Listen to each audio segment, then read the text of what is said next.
Chicka, chicka, boom, boom. Will there be enough room?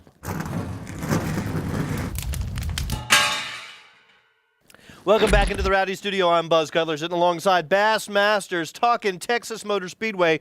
Now, Bass, I don't want to be dismissive of Kevin Harvick and Brad Keselowski. I understand where you're coming from. But I'm going to dismiss Kevin Harvick and Brad Keselowski for the purpose of this video. You know, I think it's interesting that they could get back in the mix, but clearly it's Tony versus Carl. So let's talk about... Texas put out that poster, tail of the tape. And let's talk about that, because is there really any way you can say Carl Edwards does not have a distinct advantage over Tony Stewart at Texas? I think there is a way.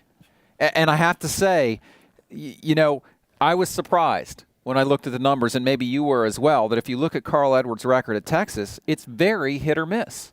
It's very hit or miss. He won the second time he saw the track. He has 3 wins there overall. But that third place that he got in the race there earlier this year was his only other top 5 at Texas. And he only has 1 other top 10 there. And that's the 10th place he earned a couple years ago. So it's been hit or miss for Carl Edwards at Texas. Now, I think if you look at this year, the package that Carl has, the mental side of his game, the Roush Fenway team as a whole, you got to give him an edge.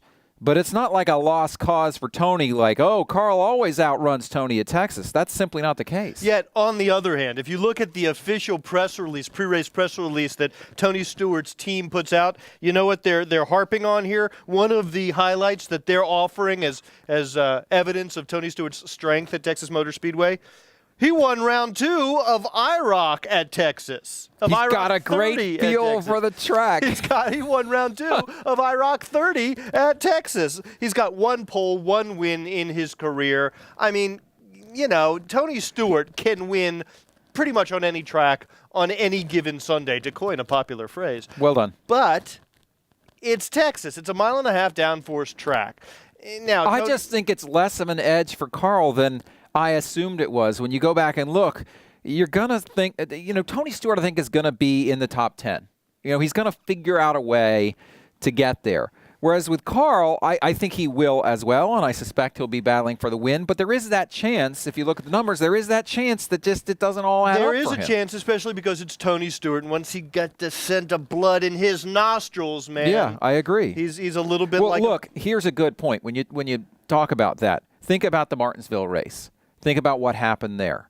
He was on the outside for the final restart, but he had the win in his sights. He was close enough, and so he did something that nobody else could do. He passed Jimmy Johnson on the outside. So now isn't that kind of the same thing as he outran Carl Edwards at Texas Motor Speedway? It is. So I think Tony Stewart, you just can't write the guy off. He's smoked, dude. The other thing I thought of immediately after that win at Martinsville was the Brickyard however many years ago when Tony Stewart won, and I think it was Kevin Harvick who was ahead of him, and Tony Stewart over the radio, "Here, kitty, kitty," yes, as he reeled him in. Yep. I couldn't help but think about that after Martinsville when Tony Stewart drew within 8 points of Carl Edwards. And let's not forget, Tony Stewart is the most recent NASCAR Sprint Cup champion not named Jimmy Johnson. That's true. So, you know, while I still think Carl Edwards has an advantage at Texas. I do too. And we haven't really talked a lot about Carl. And I think the one thing we have to say about Carl is